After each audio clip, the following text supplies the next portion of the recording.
That is a perfect example of getting 1% better. I appreciate anybody that was calling me out from the bad audio. Hopefully this audio is better. That is a perfect example of getting 1% better, okay? So today we're going to be talking about something that really hit me, okay? I went back to the basics. I went back to Think and Grow Rich. I went back to, which is right here, I went to Dale Carnegie's The Art of Public Speaking. And the reason is because I feel like today, if you are famous, or if you have followers, or if you have anyone that cares about anything that you talk about, you have to write a book. But back then, I feel like it was more about, okay, you're really good at writing books, go write a book.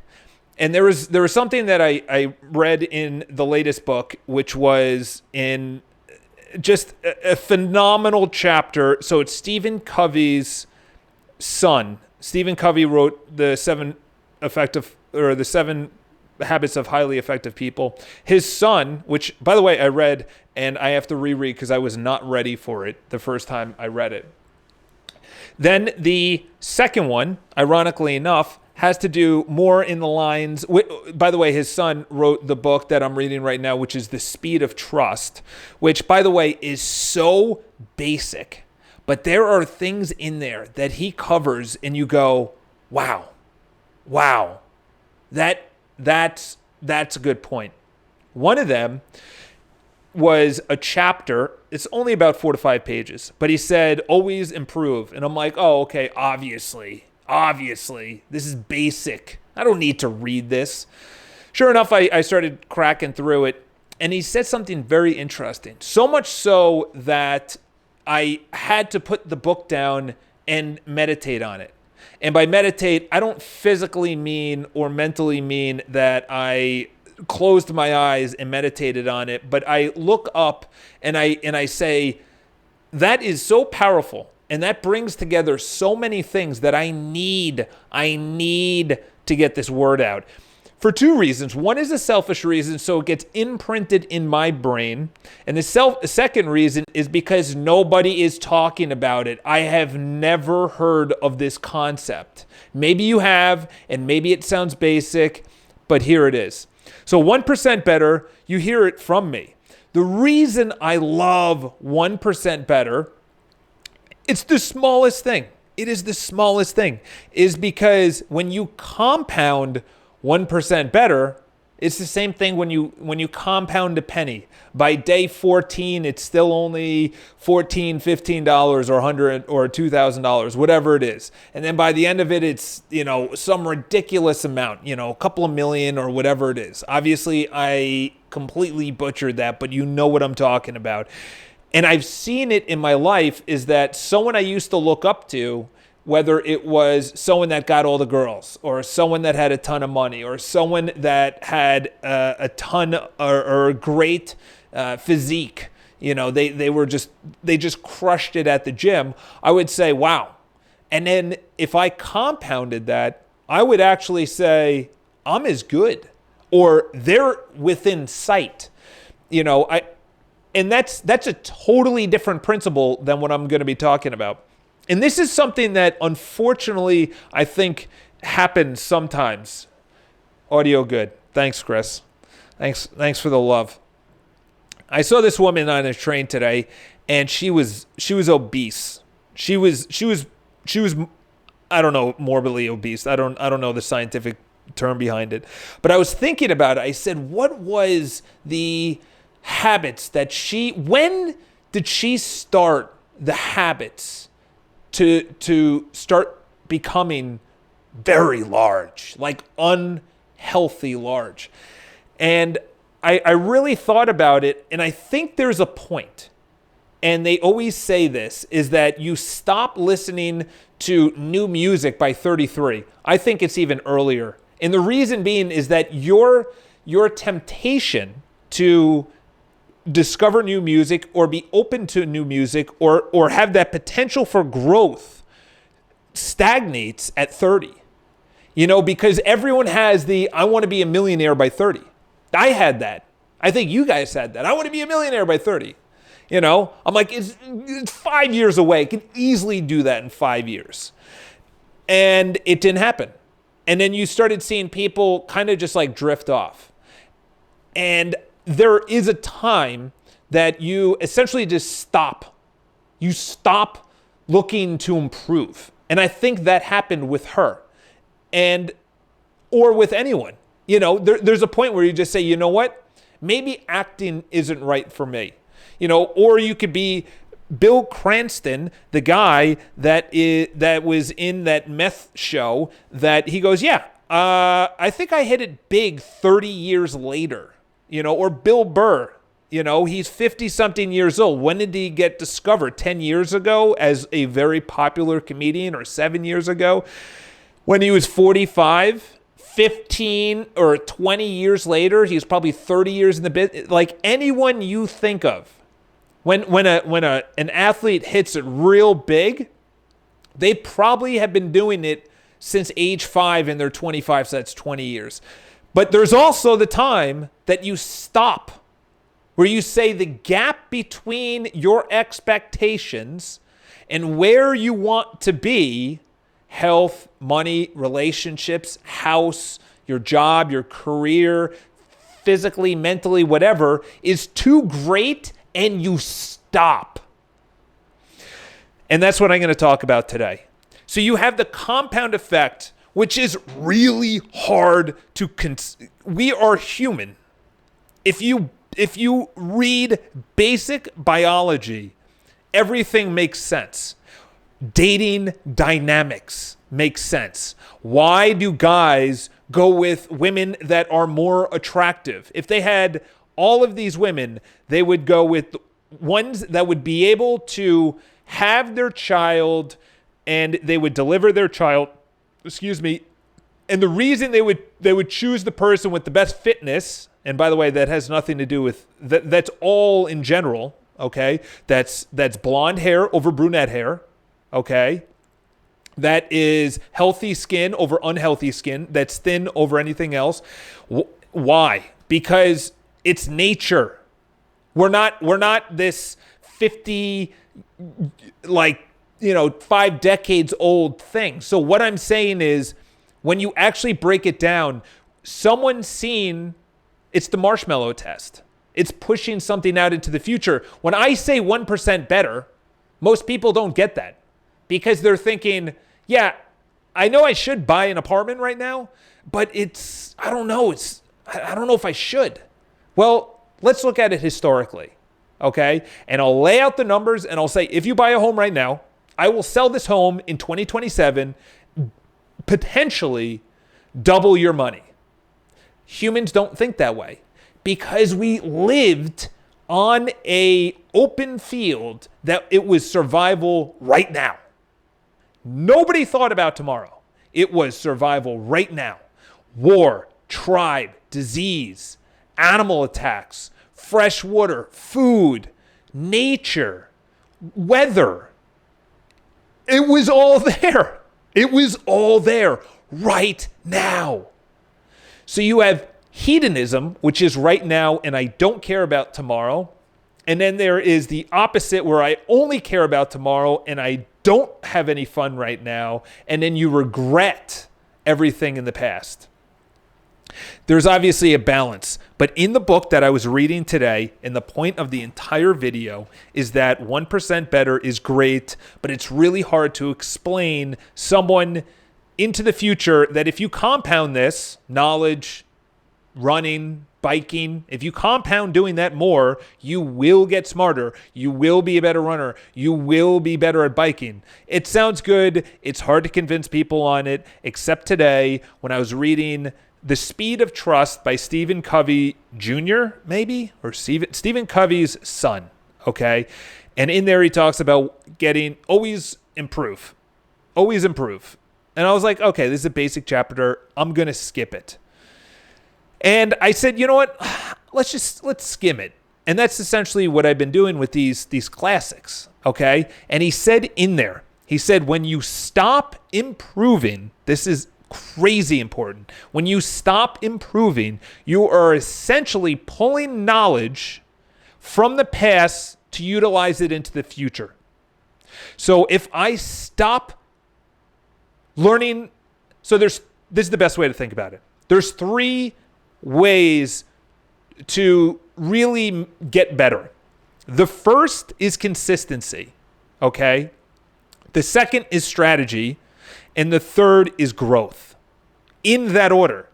You can't have growth before it's a habit. You can't strategize without it being consistent, okay? I can't go and ski once a year and say, why am I not getting better? Why can't I do double black diamonds? Why are blue squares the hardest route, the hardest slope I can take? Okay. It's the same thing. That makes sense. It's the same person that was very successful in the 90s. I had a manager that he was a big real estate agent in 1993. I was the best real estate agent in 1993. You know how you got leads in 1993? The Sunday New York Times real estate edition. It was shopping carts or advertising on buses. It was extremely expensive to be in real estate at that time. Was there video? No. Was there websites? No. Was there branding? No. Was there a phone? No. It was a desk phone. Then there was cell phones. What about the internet? Were there websites? No. It was the Sunday New York Times. And that's why I could not jive with that. Because there are managers that were amazing in 1993 and have continued that. That is the best example I can give you. And you say, oh, obviously, Charles, you have to improve. Well, what area have we stopped doing something as consistently and we still want growth? I go to the ski slope January 10th every year and I expect to be better than last year? No, because I'm not going consistently. I can't strategize, so there's no growth, okay? I just started making sales calls. I couldn't have strategized exactly how they were going to go unless I started and I did it consistently, okay? This is way beyond 1% better. This is way beyond 1% better, and this actually hits me harder than 1% better, okay? Because you're essentially pulling in past knowledge. Exactly.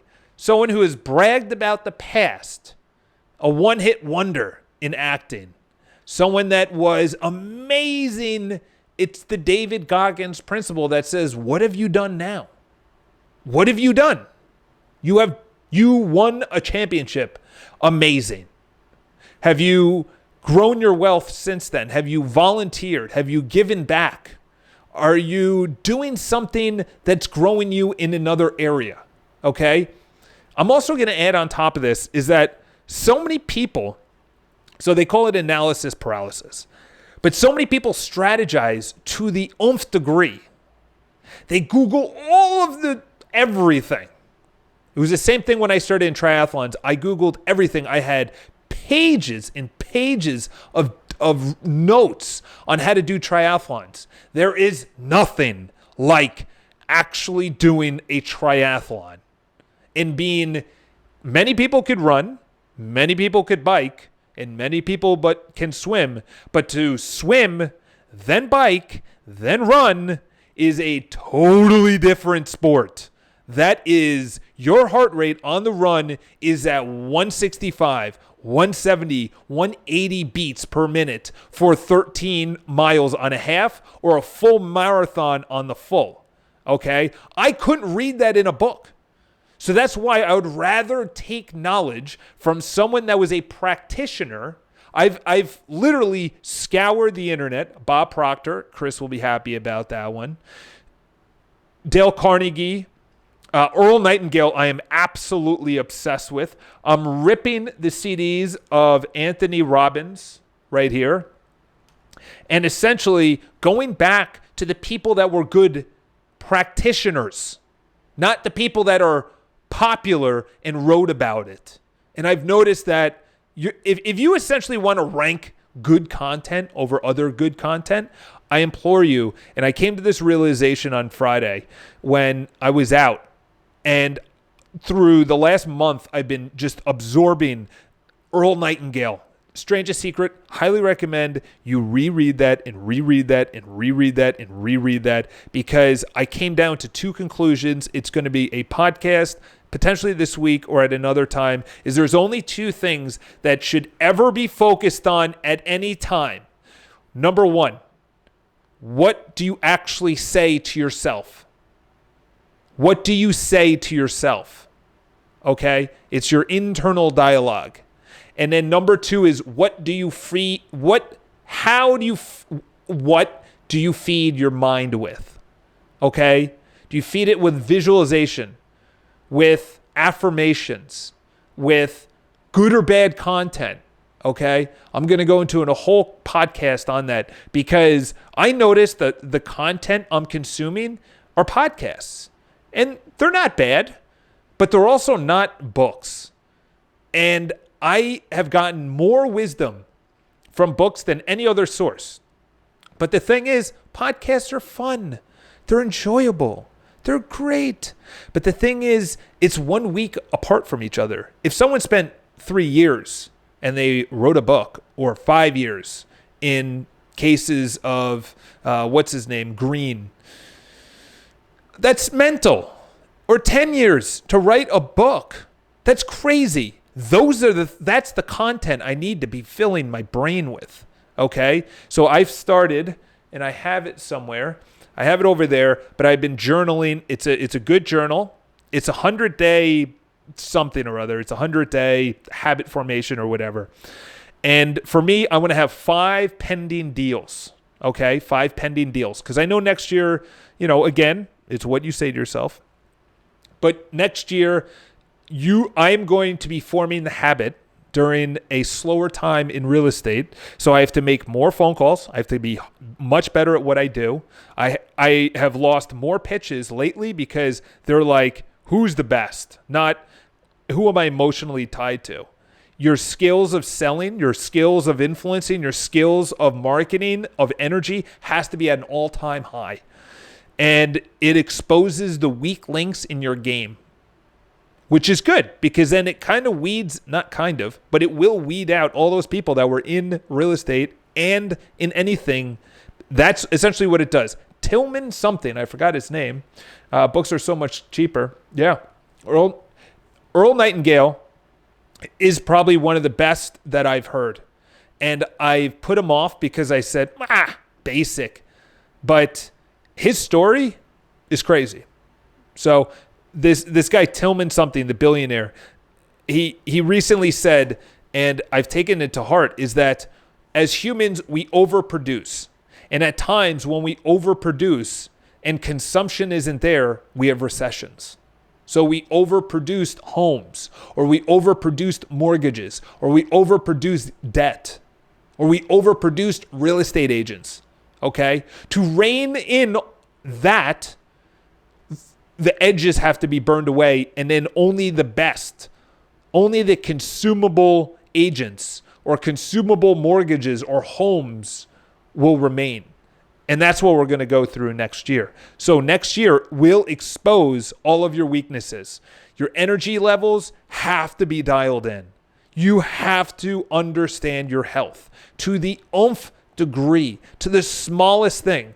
If I don't sleep for half an hour, if I sleep for 7 hours and 30 minutes instead of 8 hours, I feel it. I feel it the next day. Because I can normally wake up before my alarm, 4:30, 4:45. But if I did not work out, I'm not that tired. So then it takes me longer to go to bed. And then I'm in bed, and then I wake up groggy the next day. So all of these things, it's essentially honing it in. And that's why in here, he says men rarely, 99%, get successful at age 40, 45, and sometimes into their 50s. I just talked about Cranston or Bill Burr or, what's his name? Colonel Sanders, 65 years old. What's his name from McDonald's? 50-something, That's crazy. So if you guys have any questions, leave in the comments below. I highly recommend that you do dial in your health. You care about the content and start registering what you talk about. How are you talking to yourself? Okay? I think those two things, what you put into your brain, so obviously however you water it is how it's going to grow, and then what you say to yourself. And I've pushed away just bad content, drama content, political content, bad news about the market content. I'm in a WeWork right now that's in the news all the time. I push away that content. I implore you guys to do the exact same thing. So I'm going to pop out 4:30